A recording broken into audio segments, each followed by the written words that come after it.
ಇನ್ನು ಫೆಂಗಲ್ ಚಂಡಮಾರುತದ ಅಬ್ಬರ ಮುಗಿದ್ರೂ ಅವಾಂತರಗಳು ತಪ್ಪಿಲ್ಲ. ಭಾರೀ ಮಳೆಯ ಅವಾಂತರಕ್ಕೆ ರೈತರು ಕಂಗಾಲಾಗಿದ್ದಾರೆ. ರೈತರ ಕೈ ಹಿಡಿಯೋರು ಮಾತ್ರ ಯಾರೂ ಇಲ್ಲದಂತಾಗಿದೆ. ಅದರಲ್ಲೂ ಜಿಯೋಗ್ರಾಫಿಕಲ್ ಮಾನ್ಯತೆ ಪಡೆದಿರುವಂತಹ ಉಡುಪಿಯ ವಿಶಿಷ್ಟ ತಳಿ ಮಟಡುಗುಳ್ಳ ಅನ್ನೋ ಅಪರೂಪದ ಬೆಳೆ ಬೆಳೆದಂತ ರೈತರು ಹಿಂಗಾರು ಮಳೆಯಿಂದಾಗಿ ಚೇತರಿಸಿಕೊಳ್ಳುವುದಕ್ಕೆ ಸಾಧ್ಯ ಆಗಿಲ್ಲ. ಭೂಮಿಯಲ್ಲಿರುವ ಸಾಮಾನ್ಯ ತೇವಾಂಶವನ್ನೇ ಹೀರಿಕೊಂಡು ಬೆಳೆಯೋ ಈ ಬೆಳೆ ಅತಿಯಾದ ಮಳೆ ನೀರಿನಿಂದ ಕೊಚ್ಚಿ ಹೋಗಿದೆ. ಬೆಳೆ ಬೆಳೆದ ರೈತರ ಸ್ಥಿತಿ ಚಿಂತಾಜನಕವಾಗಿದೆ. ಅಕಾಲಿಕ ಮಳೆಯಿಂದ ಸಣ್ಣ ರೈತರ ಬದುಕು ಯಾವ ರೀತಿ ನರಕ ಆಗುತ್ತೆ ಅನ್ನೋದಕ್ಕೆ ಈ ಬಾರಿ ಉಡುಪಿಯ ರೈತರ ಪರಿಸ್ಥಿತಿಯೇ ಒಂದು ಉತ್ತಮ ಸಾಕ್ಷಿ ಆಗಬಹುದು. ನಾನು ನಿಂತಿರುವಂಥದ್ದು ಒಂದು ಅಪೂರ್ವವಾದ ವಿಶಿಷ್ಟವಾದ ಬೆಳೆ ಬೆಳೆಯುವಂಥ ಜಾಗದಲ್ಲಿ, ಉಡುಪಿ ಜಿಲ್ಲೆಯ ಕಾಪು ವಿಧಾನಸಭಾ ಕ್ಷೇತ್ರದಲ್ಲಿ ಬರುವಂಥ ಕಾಪು ತಾಲೂಕಿನ ಮಟ್ಟು ಪರಿಸರದಲ್ಲಿ ಒಂದು ವಿಶಿಷ್ಟ ತಳಿಯ ಬದನೆಯನ್ನು ಬೆಳೆಯಲಾಗುತ್ತೆ. ಇದನ್ನು ಮಟ್ಟು ಗುಳ್ಳ ಅಂತ ಕರೀತಾರೆ. ಇದಕ್ಕೆ ಜಿಯೋಗ್ರಾಫಿಕಲ್ ಐಡೆಂಟಿಫಿಕೇಶನ್ ಮಾನ್ಯತೆ ಕೂಡ ಸಿಕ್ಕಿರುವಂಥ ಬೆಳೆ ಇದು. ಈ ಬೆಳೆ ಬೆಳೆಯುವ ಜಾಗ ಅನ್ನುವಂಥದ್ದು ಅಕ್ಷರಶಃ ನರಕ, ಹೊಂಡ ಗುಂಡಿ ಆಗಿ ಬಿಟ್ಟಿದೆ ಅಂತಲೇ ಹೇಳಬೇಕು. ಉತ್ತಮವಾದ ಫಸಲು ಇತ್ತು ಈ ಬಾರಿ. ನೋಡ್ಲಿಕ್ಕೆ ಹೋದರೆ ಈ ಬಾರಿ ತುಂಬ ಒಳ್ಳೆಯ ಬೆಳೆ ಆಗಿದೆ. ರೈತರಿಗೆ ಉತ್ತಮ ದರ ಕೂಡ ಸಿಗ್ತಾ ಇತ್ತು. ಆರಂಭದ ದಿನಗಳಲ್ಲಿ ಏನಿಲ್ಲ ಅಂದರೂ ಕೆಜಿಗೆ 120, ಈಗ ಇತ್ತೀಚಿನ ದಿನಗಳಲ್ಲಿ ಉತ್ತಮ ಬೆಳೆ ಆದ ಕಾರಣ ಒಂದು 60 ರೂಪಾಯಿವರೆಗೂ ಕೂಡ ಒಳ್ಳೆಯ ರೇಟ್ ಕೆಜಿಗೆ ಸಿಗ್ತಾ ಇತ್ತು. ಆ ಸಂದರ್ಭದಲ್ಲೇ ಅಕಾಲಿಕವಾಗಿ ಏಕಾಏಕಿ ಮಳೆ ಸುರಿದಿದೆ.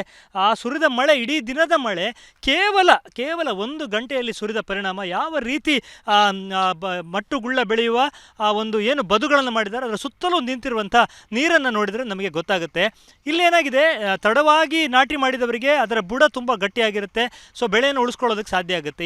ಈ ರೀತಿಯಲ್ಲಿ ದೊಡ್ಡ ಗಿಡಗಳಾಗಿದ್ದರೆ ಅದರ ಬುಡ ಅಂದರೆ ಅದರ ಬೇರು ಸಡಿಲಗೊಂಡು ಸಂಪೂರ್ಣ ಗಿಡವೇ ನಾಶ ಆಗುವಂಥದ್ದು, ಇಲ್ಲ ಆ ಏನು ಬದನೆ ಇದೆ ಅದು ಕೊಳೆತು ಹೋಗುವಂಥ ಸಾಧ್ಯತೆಗಳು ಹೆಚ್ಚು ಇರುವಂಥದ್ದು. ಮತ್ತು ಮಳೆಗಾಲ ಮುಗಿತಲ್ಲ ಅನ್ನುವಂಥ ಧೈರ್ಯದಲ್ಲಿ ಇಲ್ಲಿನ ರೈತರು ಏನು ಮಾಡಿದ್ದಾರೆ, ಸಂಪೂರ್ಣವಾಗಿ ಏನು ನೀರು ಹಾಕಿದ ನೀರು ನಿಲ್ಲಕ್ಕೆ ಬೇಕಾಗಿ ಆ ಎಲ್ಲ ದಂಡೆಗಳನ್ನು ಕಟ್ಟಿದ್ರು. ಮಳೆಗಾಲದಲ್ಲಾದರೆ ದಂಡೆಯನ್ನು ಬಿಟ್ಟಿರ್ತಾರೆ, ಭತ್ತದ ಬೆಳೆ ಬೆಳೆಯುವಾಗ ದಂಡೆಗಳನ್ನು ಬಿಟ್ಟಿರ್ತಾರೆ. ಇಲ್ಲಿ ದಂಡೆಗಳನ್ನು ಕಟ್ಟಿದ್ರು. ಆದ್ದರಿಂದ ನೀರು ದೊಡ್ಡ ಪ್ರಮಾಣದಲ್ಲಿ ನಿಂತು ಮಟ್ಟುಗುಳ್ಳ ಬೆಳೆ ಅನ್ನುವಂಥದ್ದು ಸಂಪೂರ್ಣ ನಾಶ ಆಗಿರುವಂತಹ ದೃಶ್ಯಾವಳಿಗಳನ್ನು ನಾವಿಲ್ಲಿ ಗಮನಿಸ್ಬೋದು. ಇವರಿಗೆ ಯಾವುದೇ ಒಂದು ವಿಮೆಯ ಲಾಭ ಕೂಡ ಸಿಗೋದಿಲ್ಲ. ಸಾಮಾನ್ಯವಾಗಿ ಬದನೆಗೆ ಏನು ವಿಮೆ ಅಂತ ಕೇಳ್ತಾರೆ, ಆದರೆ ಇದು ವಿಶಿಷ್ಟ ತಳಿಯ ಬದನೆ. ಈ ಒಂದು ಗ್ರಾಮದಲ್ಲಿ ಮಾತ್ರ ಬೆಳೆಯುವಂಥ ಬದನೆಯ ತಳಿ ಇದು.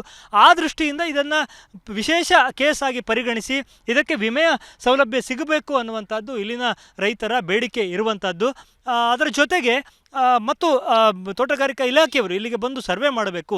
ಇತಿಹಾಸದಲ್ಲಿ 1 ರೂಪಾಯಿ ನಯಾ ಪೈಸೆ ಇವರಿಗೆ ಏನಂದರೆ ಯಾವುದೇ ಒಂದು ಪರಿಹಾರ ಸಿಕ್ಕಿದ ಉದಾಹರಣೆ ಇಲ್ಲ ಅನ್ನುವಂಥದ್ದು. ಈ ಗದ್ದೆ ಮಾತ್ರ ಅಲ್ಲ, ಇದರ ಪಕ್ಕದ ಗದ್ದೆಗಳನ್ನು ಕೂಡ ನಾವು ನೋಡೋದಾದರೆ ಸಂಪೂರ್ಣ ನಾಶವಾಗಿರುವಂಥದ್ದು ಬೆಳೆ. ಅದರ ಜೊತೆಗೆ ಇಲ್ಲಿ ಹರಿವೆಯನ್ನು ಕೂಡ ಬೆಳೀತಾರೆ. ಬಹಳ ದೊಡ್ಡ ಪ್ರಮಾಣದಲ್ಲಿ ಹರಿವೆಯನ್ನು ಕೂಡ ಬೆಳೆಯಲಾಗುತ್ತೆ. ಹರಿವೆ ಬೆಳೆ ಕೂಡ ಸಂಪೂರ್ಣ ನಾಶ ಆಗಿದೆ ಅನ್ನುವಂಥದ್ದು ಇಲ್ಲಿನ ರೈತರ ಅಳಲು ಇರುವಂಥದ್ದು. ಕೇವಲ ಇಲ್ಲಿ ಅಂತಲ್ಲ, ನಾವು ಬ್ರಹ್ಮಾವರ ತಾಲೂಕಿನ ಕೋಟ ಮುಂತಾದ ಕಡೆಗಳಲ್ಲಿ ನೋಡೋದಕ್ಕೆ ಹೋದರೆ ಅಲ್ಲಿ ನೆಲಗಡಲೆ, ಕಲ್ಲಂಗಡಿ ಇದನ್ನೆಲ್ಲ ಹಾಕಿದ್ದಾರೆ. ಎಲ್ಲವೂ ಕೂಡ ನಾಟಿ ಮಾಡಿದ್ದಷ್ಟೇ. ಅಂಥ ಸಂದರ್ಭದಲ್ಲೇ ಈ ರೀತಿ ಒಂದು ಸಮಸ್ಯೆ ಆಗಿರುವಂಥದ್ದು ರೈತರಿಗೆ ಬಹಳ ದೊಡ್ಡ ತಲೆನೋವಾಗಿ ಪರಿಣಮಿಸಿದೆ. ಹಾನಿಯ ಪ್ರಮಾಣವನ್ನು ಊಹಿಸುವುದಕ್ಕೂ ಸಾಧ್ಯ ಇಲ್ಲ.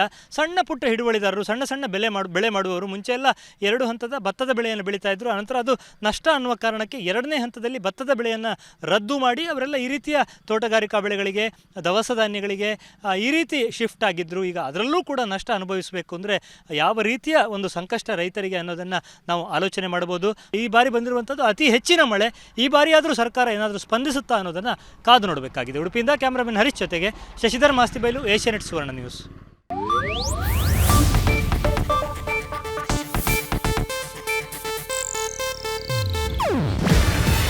ಇದು ಏಷ್ಯಾನೆಟ್ ನ್ಯೂಸ್ ನೆಟ್ವರ್ಕ್ ಪ್ರಸ್ತುತಿ.